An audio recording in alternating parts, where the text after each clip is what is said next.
Hi, folks. This is Jeff Furman. Good afternoon to you. I'm speaking to you from the United States, and I will be talking a fair amount about the history of Ben & Jerry's, a company that I've been involved with for more than 40 years. It's in its inception, and also giving a little bit of my personal history. But in truth, what I'd really like to be talking about is to recruit all of you on this webinar to come over to the United States and use the power of your brands to help save our country. We're in a mess over here, a mess I never expected to be living through. And we could really use any help that you could give us. You know, I am painfully aware of the global struggles we all are experiencing. We have the pandemic, we have the climate situation, we have racial injustice, but in the United States, we also have the fact that our democracy is in jeopardy.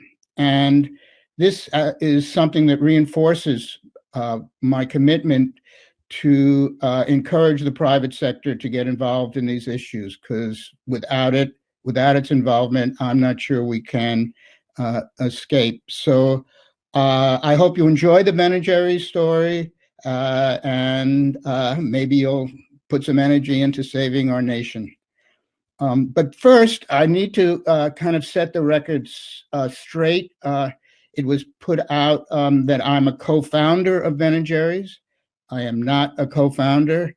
I was there before the company started as friends of both Ben and Jerry, and then got involved from the very beginning, and actually had the longest tenure of anybody on the board of, as I said, of almost 40 years.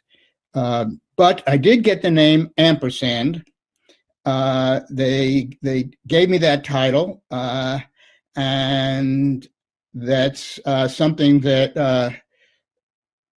I don't know why these PowerPoints are coming up, but I wasn't ready for them. I was just finishing saying that I'm the ampersand, and I learned recently that there is a national holiday for the ampersand.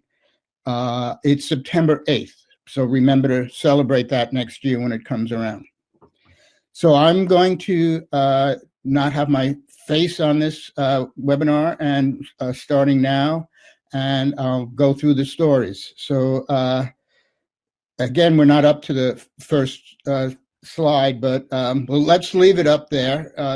That is actually something I was going to talk about in a minute, as Ben & Jerry struggled I struggled whether or not to join the company. But I'll start off with my first ethical dilemma, because I like to share it, and I'm always looking for a better answer on how I resolved it. It's started when I was very young. I was 6 years old when I had this ethical dilemma, and I've never forgotten it. And as I said, I'm looking for a really good answer. And the dilemma happened when my mother was taking me down to Florida during the winter for a week in Miami. And we would travel down by train. And as I said, I was 6. And when you turned 6, you had to pay full fare. And my mother told me if the conductor asked me how old I was, I had to say I was 5. And this is, of course, the same mother that said, always tell the truth, always tell the truth. So I was in this dilemma. What am I going to do if the conductor asked me? And I was full of a lot of tension. How do I deal with these two conflicting requests from the same person? And so I got anxious, and I only hoped the conductor wouldn't ask me what my age was, and I didn't know what I was going to say. But as it happened on the train, the conductor said to me, "Young man, how old are you?" And my answer just came out. I said, on the train, I'm 5, but at home, I'm 6. And that's how I kind of tried to wiggle out with it. He laughed, and we didn't get charged. So that's my first ethical dilemma. If during the Q&A you have any better explanations of what I should have done, please let me know. By way of personal background, I have been thrown out of high school and flunked out of college twice, and somehow I ended up with a business degree and a law degree while spending most of my time protesting a war that I considered immoral and advocating for racial and civil rights more than going to class. And I never anticipated that I would end up spending more than 40 years in the business world. It really was a quirk of fate. I had these 2 degrees, and making a very strange career move, I took a job as a bus driver in a very innovative school in New York State. And it was just an amazing place, and I was attracted to it. And they got somebody who was an accountant and a lawyer to drive their bus. This is a school with 25 young people.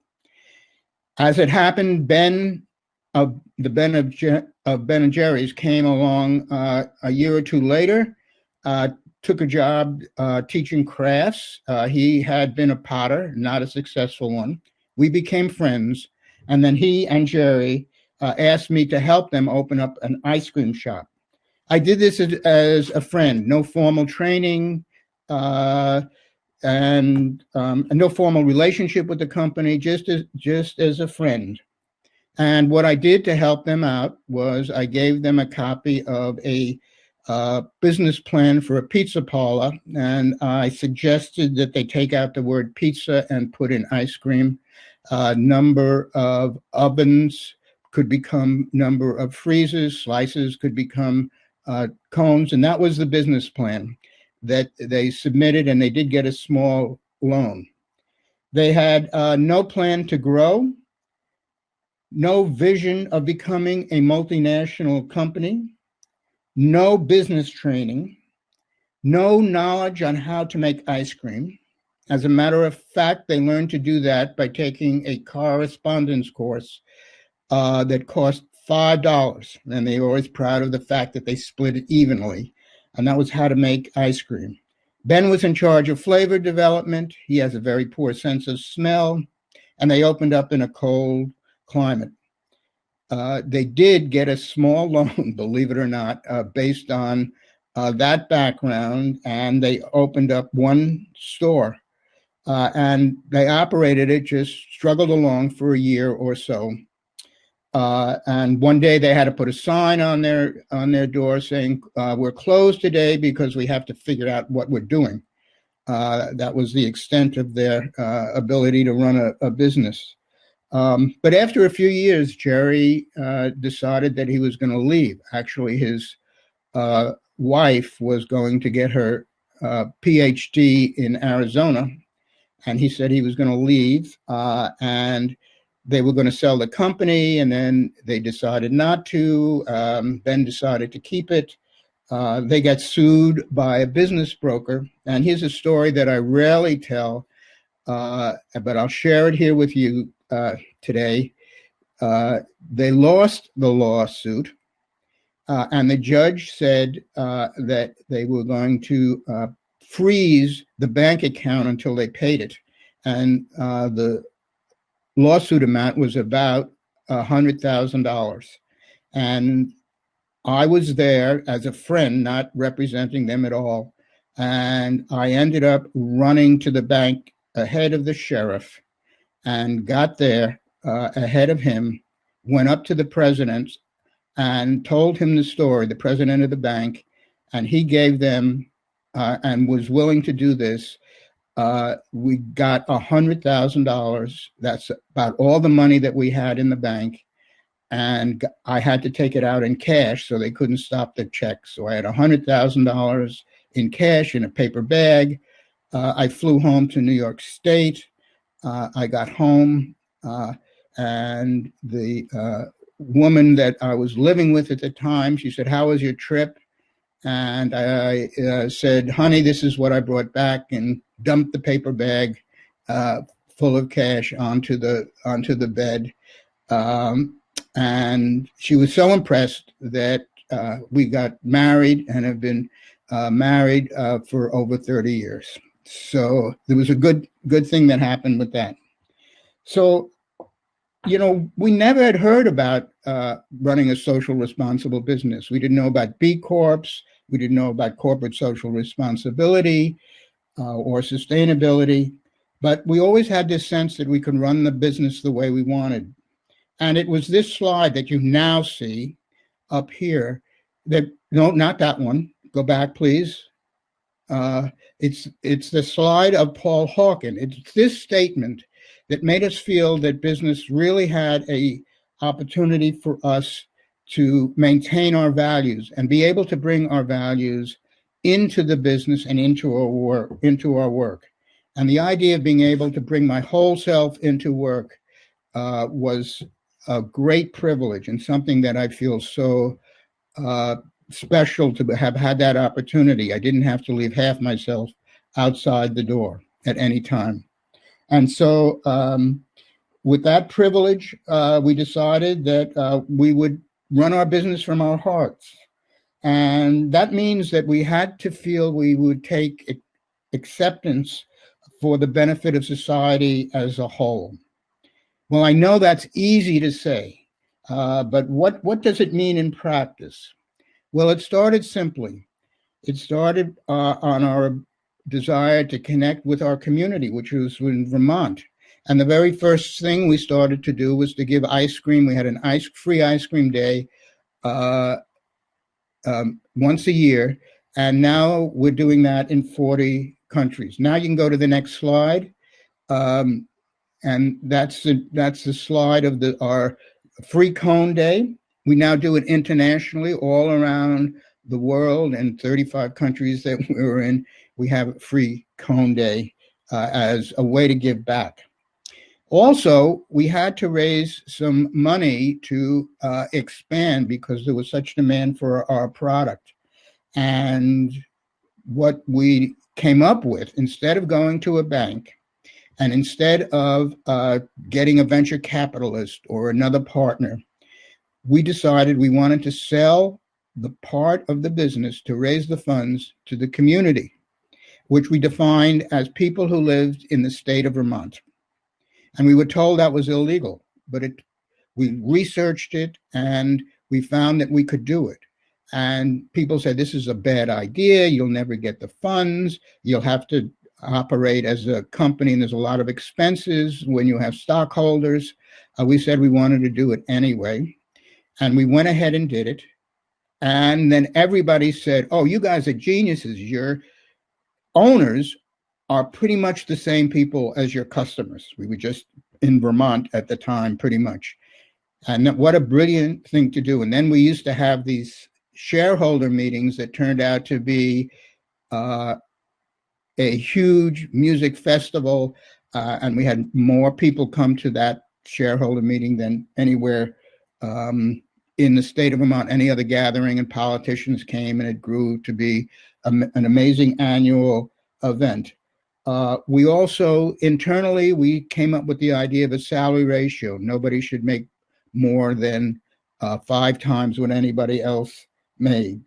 We gave health insurance. At that time, there wasn't a same-sex marriage, but if you had a partnership that you couldn't get married with, we included that under health insurance. We started to look out for our employees. We started to do stuff in our community more and more, and the business really took off. And it started to grow so much that Häagen-Dazs, which was our main competitor, told the distributors that if they carried Ben & Jerry's, they could no longer carry Häagen-Dazs. And Häagen-Dazs at that time was owned by Pillsbury. And that, as you may know, their Doughboy is their brand image. And so now you can go to the next slide. And this is what we had to come up with.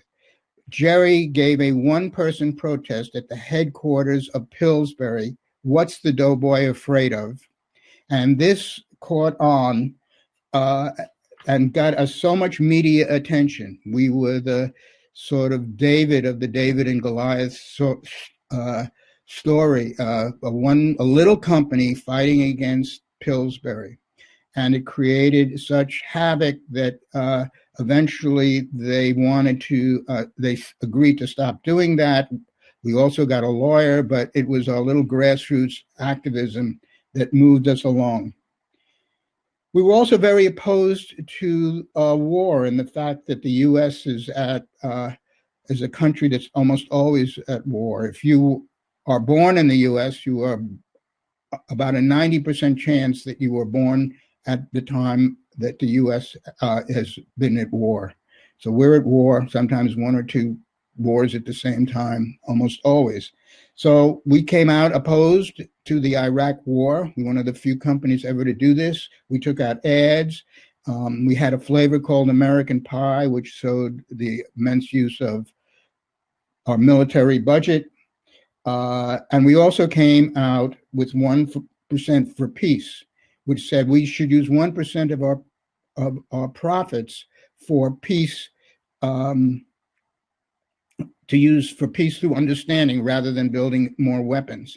As you can see in this slide, thank you for putting it up. As you can see in this slide, there's the three of us. There's me and with my beard a different color than it is now, sitting in the middle of Ben and Jerry at a music festival, and we were promoting 1% for peace. And of course, everybody said, you think you're going to get the federal government to give you guys what would have been about $3 billion at the time to operate with you, but we wanted to raise this issue. So we went very public with this, a company that took this stand, and this got a lot of publicity for the company, and we also tried to make it work. And we got a lot of other businesses to agree to support this thing by giving 1% of their profits to help get the word out about our absurd military budget. And next slide, please.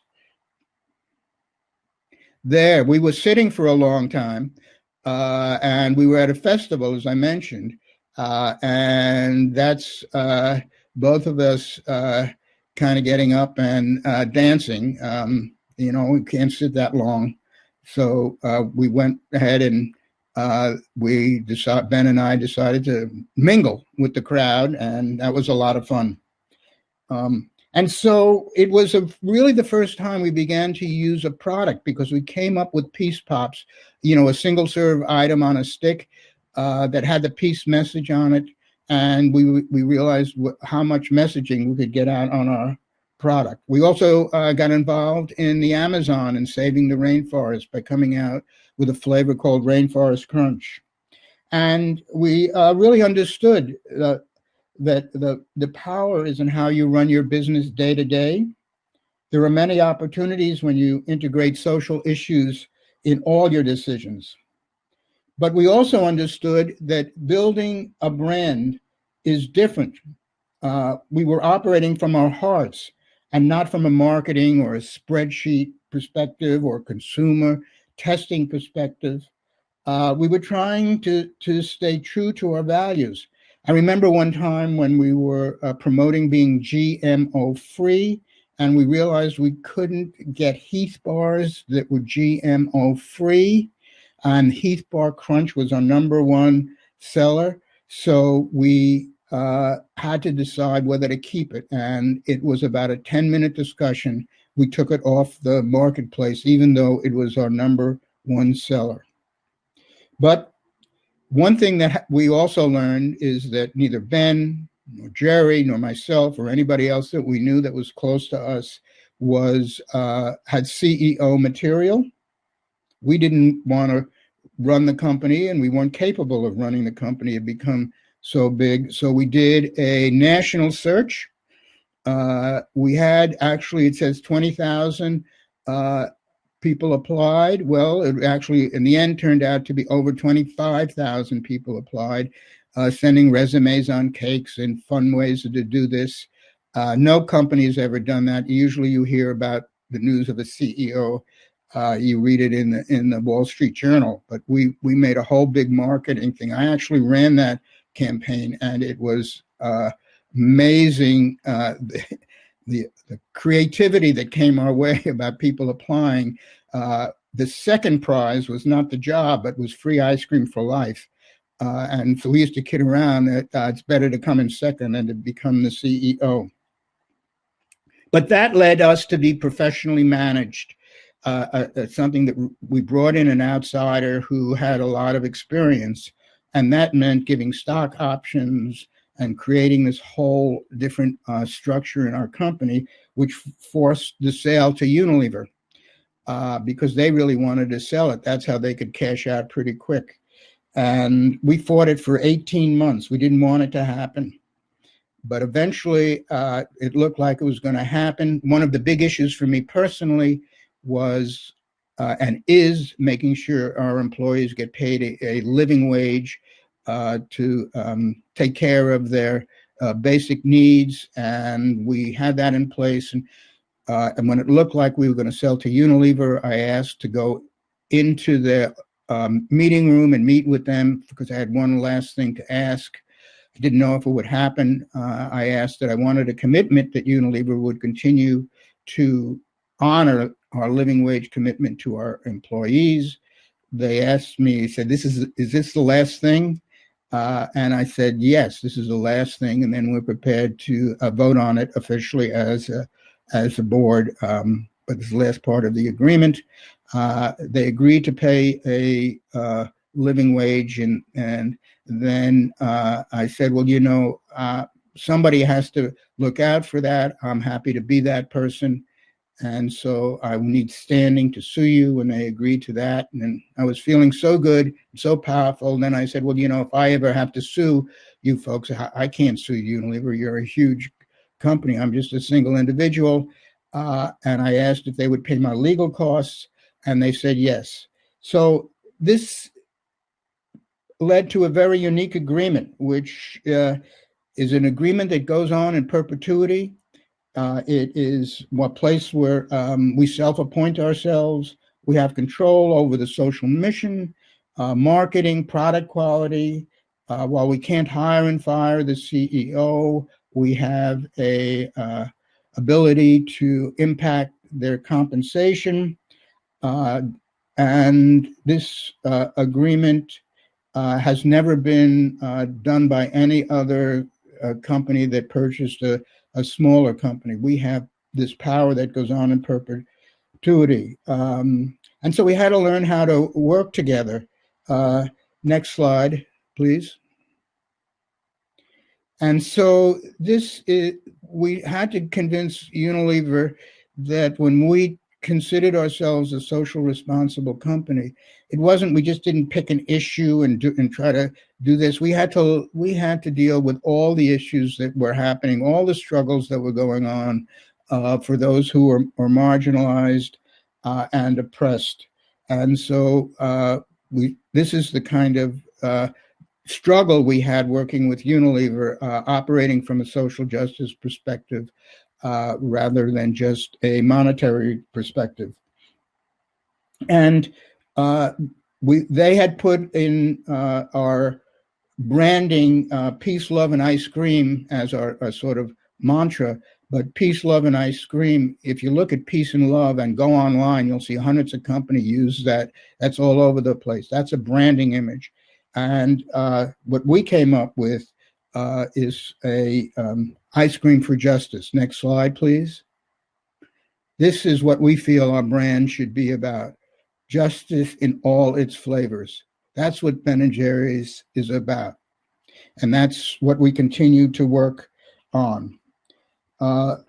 We understand that it's relatively easy to do charity, and it doesn't make take much thought or commitment or struggle to give food or money to people who are suffering. I'm saying that knowing that charity is important, and I appreciate people who donate. I do myself, but charity is a Band-Aid for a symptom, not a solution to the root problem. And we know many times that's the best thing an individual can do because they don't have that huge amount of resources. But for corporations, which have a big marketing budget, and communications and PR departments and packages and graphics and a public profile that enables their voice to be heard. Charity is merely a safe way, but does not deal with systemic change. And so several times after Unilever bought the company, I was asked to be chair, and I turned it down. But I finally accepted in 2008, and I felt that I had the power to make things happen, but I wasn't sure I had the power to make it happen well. Next slide, please. So I ran across this saying, and this is what I interpreted to mean is that the best thing I could do is not try to push down an agenda of social justice into the company, but rather have a way where the employees began to take it on and yearn for us for this. So this was an important way that I tried to do this. And we began with learning journeys on racial justice issues. We traveled we've been to down south. We've been all over the country when they want to learn about mass incarceration. We've been out in California, in Oakland. This is the recent one that we did with our employees down to Montgomery, Alabama, where that's very well known in the United States, really began the civil rights movement in the 50s with Martin Luther King. And there's a lot of history there. And then we went to New Orleans, where there's a lot of environmental struggles. And we go as a group and people learn. And that has really helped the company, and it's been amazing how stuff bubbles up. There's issues, the company is fighting for economic injustice, supports the Occupy movement. We're looking in our fair trade with farm workers, etc. We take on the climate. We take the employees to Paris. We have a self-imposed carbon tax. We've taken on Black Lives Matter, very controversial in the United States. Next slide, please. This is a statement that came from the employees. This came up to the board. It came up to all of us. And they said, we want to take a stand.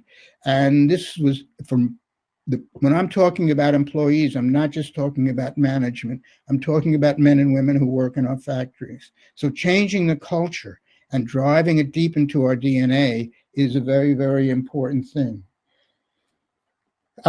We pushed against our current presidential administration by coming out with a flavor called Resist to enhance democracy. We've been working on that. We came out with a flavor called Empowerment. So what have we really learned? What does it require to run a company like Ben & Jerry's? It requires you to be real. It requires you to be transparent. It requires you to admit mistakes. It requires you to walk the talk. It requires you to take risks, sometimes even accept a boycott. It requires you to be consistent, and you will be held to a high standard. It requires you to look at the social impact of your decisions. It requires you not to hop on a fad, but to make deep commitments. It requires you to choose to sometimes use your power not in self-interest, but in the interest of those who are oppressed. It requires you to accept that some may speak out against you. There are those that say that justice is not our business, that we should stick to making ice cream. When asked that question, here's how I often respond. Next slide, please. I was in the Netherlands a couple of years ago and got a lot of publicity. And this is the statement that got bolded in the press, where I was talking about that, Ben & Jerry's is irrelevant if we didn't have a social mission. The world does not need another ice cream company. The freezers would be just as full as they are today if Ben & Jerry's didn't exist. It's really our mission that brings us our relevance. So these guys have remained good friends of mine. Next slide, please. Here we are speaking at the National Press Club. You can see us aging all together. We were speaking about economic inequality. There I seem to be in the ampersand position. This was just a couple of years ago. In 2014, I announced that I was leaving the company.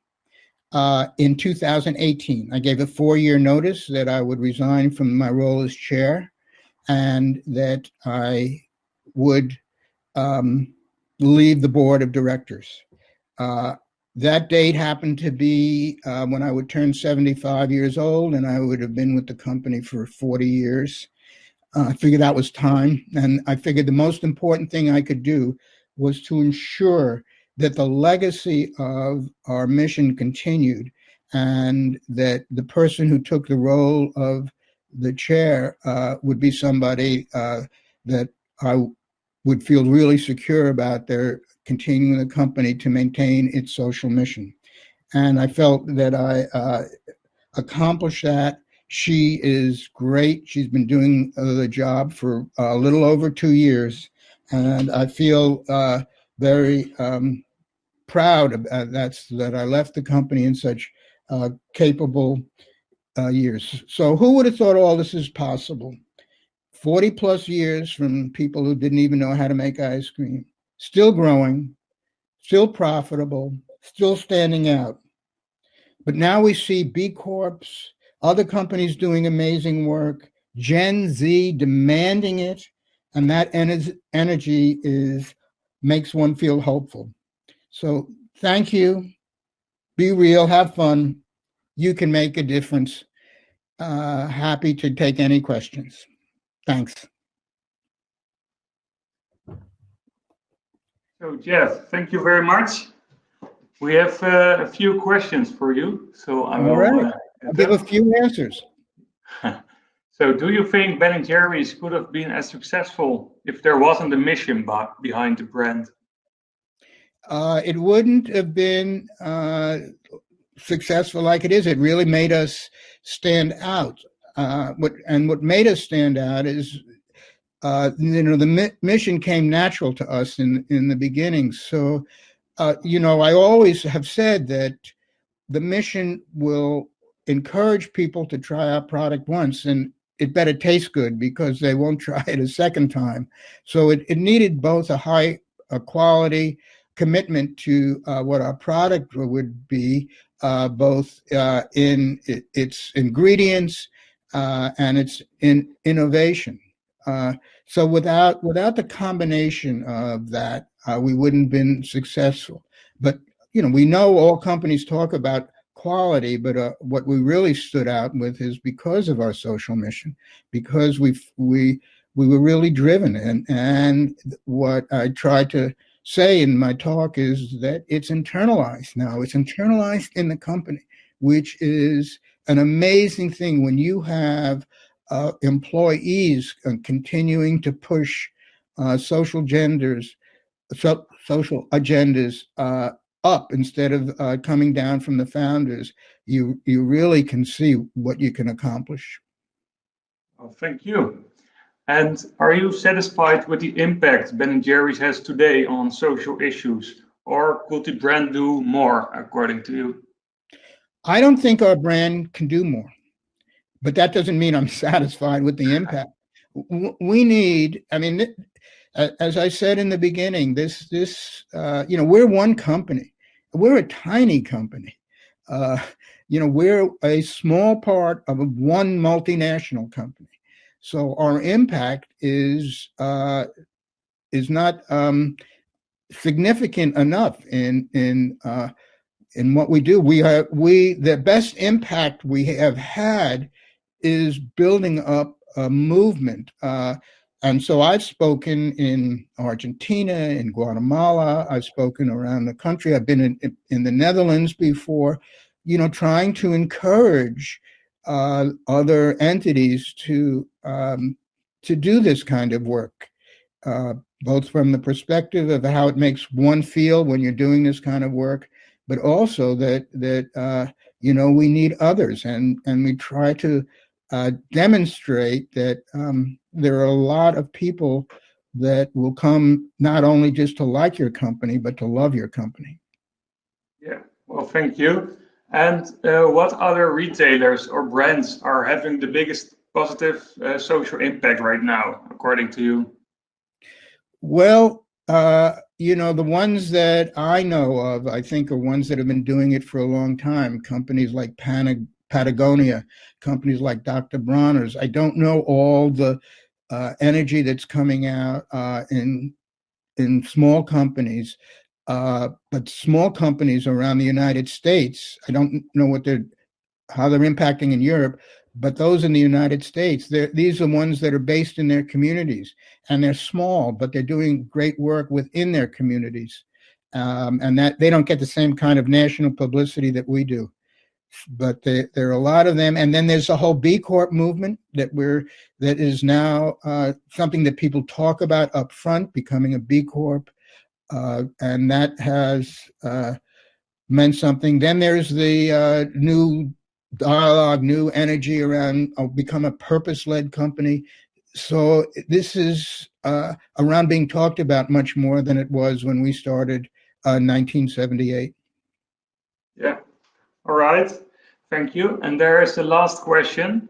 A lot of businesses are greenwashing the brand nowadays. So how can you make sure consumers believe in your mission? Well, I think consumers know that. Yeah. They find out when it's greenwashing, when it's not real. That's we used to be accused of doing what we did to improve sales. And then our response generally was, let other companies do this. Let other companies stand up for Black lives, talk about white privilege, take on the government around going to war. We do this, and also take care of our employees, and we pay extra. We pay a living wage to our farm workers who work on the farms that supply us milk. We go right down through our supply chain, and we get held to the very high standards. So I think if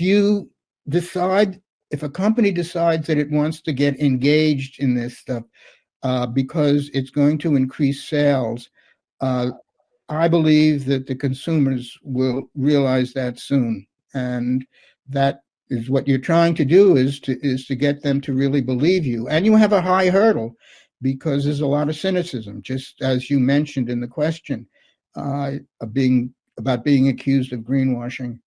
So it should be real. Otherwise, I don't think it can be that impactful on a social justice level or that impactful on your bottom line. Yeah, definitely. So, Jeff, thank you very much for your time and for your wonderful work. Really appreciate it. Yes, And thank you. I think we will wrap it up right here. All right. All Take right. care, folks. Be Yes. well. Thank you very much. Bye-bye. My pleasure.